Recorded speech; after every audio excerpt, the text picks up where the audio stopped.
بسم اللہ الرحمن الرحیم۔ السلام علیکم۔ درود پاک کی فضیلت کا واقعہ بیان کیا جاتا ہے کہ کسی شخص نے کسی دوست سے 3000 دینار قرض لیا اور واپسی کی تاریخ مقرر ہو گئی، مگر ہوتا وہی ہے جو اللہ تعالیٰ کو منظور ہوتا ہے۔ ہوا کچھ یوں کہ اس شخص کے کاروبار کا دیوالیہ ہو گیا اور وہ بالکل کنگال ہو کر رہ گیا۔ قرض دینے والے نے مقررہ تاریخ پر پہنچ کر قرضے کی واپسی کا مطالبہ کیا۔ اس مقروض نے معذرت چاہی کہ بھائی میں مجبور ہوں، میرے پاس کوئی چیز نہیں ہے۔ قرض دینے والے نے قاضی کے ہاں دعویٰ دائر کر دیا۔ قاضی صاحب نے اس مقروض کو طلب کیا اور سماعت کے بعد اس مقروض کو 1 ماہ کی مہلت دی اور کہا کہ اس قرضے کی واپسی کا انتظام کرو۔ مقروض عدالت سے باہر آیا اور سوچنے لگا کہ کیا کروں۔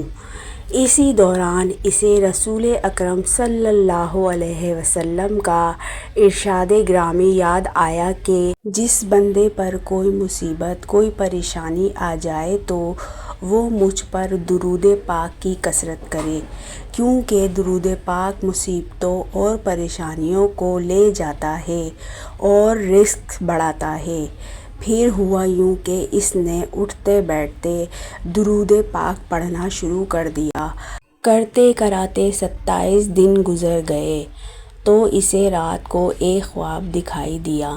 کوئی کہنے والا کہتا ہے کہ اے بندے، تو پریشان نہ ہو، اللہ تعالیٰ کارساز ہے، تیرا قرضہ ادا ہو جائے گا۔ تو علی بن عیسیٰ وزیر سلطنت کے پاس جا اور جا کر اسے کہہ کہ قرضہ ادا کرنے کے لیے مجھے 3000 دینار دے دے۔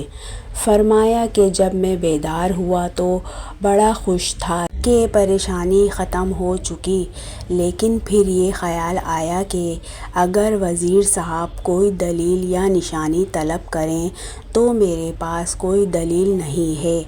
وہ صاحب فرماتے ہیں کہ دوسری رات ہوئی اور بستر پر گہری نیند میں سویا تو قسمت جاگ اٹھی، مجھے آقائے دو جہاں رحمت عالم صلی اللہ تعالیٰ علیہ وسلم کا دیدار نصیب ہوا۔ حضور صلی اللہ علیہ وسلم نے بھی علی بن عیسیٰ کے پاس جانے کا ارشاد فرمایا۔ جب آنکھ کھلی تو خوشی کی انتہا نہ تھی، لیکن پھر خیال آیا کہ اگر وزیر صاحب کوئی دلیل یا نشانی طلب کریں تو میرے پاس کوئی دلیل نہیں ہے۔ تیسری رات پھر نبی اکرم صلی اللہ علیہ وسلم تشریف لاتے ہیں اور پھر حکم فرماتے ہیں کہ وزیر علی بن عیسیٰ کے پاس جاؤ اور اسے یہ فرمان سنا دو۔ عرض کیا کہ یا رسول اللہ صلی اللہ علیہ وسلم، میں کوئی دلیل یا علامت چاہتا ہوں جو کہ ارشاد کی صداقت کی دلیل ہو۔ یہ سن کر حضور صلی اللہ علیہ وسلم نے فرمایا کہ اگر تجھ سے کوئی علامت دریافت کرے تو کہہ دینا کہ اس کی سچائی کی علامت یہ ہے کہ آپ نماز فجر کے بعد کسی کے ساتھ کلام کرنے سے پہلے درود پاک کا تحفہ دربار رسالت صلی اللہ علیہ وسلم میں پیش کرتے ہو، جسے اللہ تعالیٰ اور کرامن کاتبین کے سوا کوئی نہیں جانتا۔ یہ فرما کر سید دو عالم صلی اللہ علیہ وسلم تشریف لے گئے۔ کہتے ہیں کہ میں بیدار ہوا، نماز فجر کے بعد مسجد سے باہر قدم رکھا اور آج مہینہ پورا ہو چکا تھا۔ میں وزیر صاحب کی رہائش گاہ پر پہنچا اور وزیر صاحب سے سارا قصہ کہہ سنایا۔ جب وزیر صاحب نے کوئی دلیل طلب کی اور میں نے حضور صلی اللہ علیہ وسلم کا ارشاد سنایا تو وزیر صاحب خوشی اور مسرت سے چمک اٹھے، فرمانے لگے کہ مرحبا یا رسول اللہ۔ اور پھر وزیر صاحب اندر گئے اور 9000 دینار لے کر آئے۔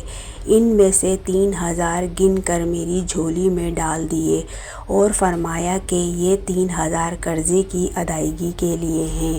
پھر 3000 دینار اور دیے کہ یہ تیرے بال بچے کا خرچ، اور پھر 3000 اور دیے اور فرمایا کہ یہ تیرے کاروبار کے لیے ہیں۔ پھر وہ صاحب فرماتے ہیں کہ میں وہ رقم لے کر سیدھا قاضی صاحب کی عدالت میں پہنچ گیا، اور جب فریقین کو بلاوا ہوا تو میں قاضی صاحب کے ہاں پہنچا اور دیکھا کہ قرض دینے والا بھی وہاں موجود کھڑا ہے۔ میں نے 3000 گن کر قاضی صاحب کے سامنے رکھ دیے۔ اب قاضی صاحب نے سوال کر دیا کہ بتا، تو اتنی دولت کہاں سے لے کر آیا ہے، حالانکہ تو مفلس اور کنگال تھا؟ انہوں نے سارا واقعہ بیان کر دیا۔ قاضی صاحب یہ سن کر خاموشی سے اٹھ گئے اور گھر سے 3000 دینار لے کر آ گئے اور فرمایا کہ ساری برکتیں وزیر صاحب ہی کیوں لوٹ لیں، میں بھی اسی سرکار کا غلام ہوں، تیرا یہ قرضہ میں ادا کر دیتا ہوں۔ جب صاحب دین قرض والے نے یہ ماجرا دیکھا تو وہ بولا کہ ساری رحمتیں تم لوگ ہی کیوں سمیٹ لو، میں بھی ان کی رحمت کا حقدار ہوں۔ یہ کہہ کر اس نے تحریر کر دیا، میں نے اس کا قرض اللہ عز و جل اور رسول اللہ صلی اللہ علیہ وسلم کے لیے معاف کر دیا۔ اور پھر مقروض نے قاضی صاحب سے کہا کہ آپ کا شکریہ لیجئے، اپنی رقم سنبھال لیجئے۔ تو قاضی صاحب نے فرمایا کہ اللہ تعالیٰ اور اس کے پیارے رسول صلی اللہ علیہ وسلم کی محبت میں جو دینار لایا ہوں وہ واپس لینے کو ہرگز تیار نہیں ہوں، یہ آپ کے ہیں، آپ لے جائیں۔ تو میں 12000 دینار لے کر گھر آ گیا اور قرض بھی معاف ہو گیا۔ یہ برکت ساری کی ساری درود پاک کی ہے۔ سبحان اللہ۔ Subscribe to my channel. Please support me.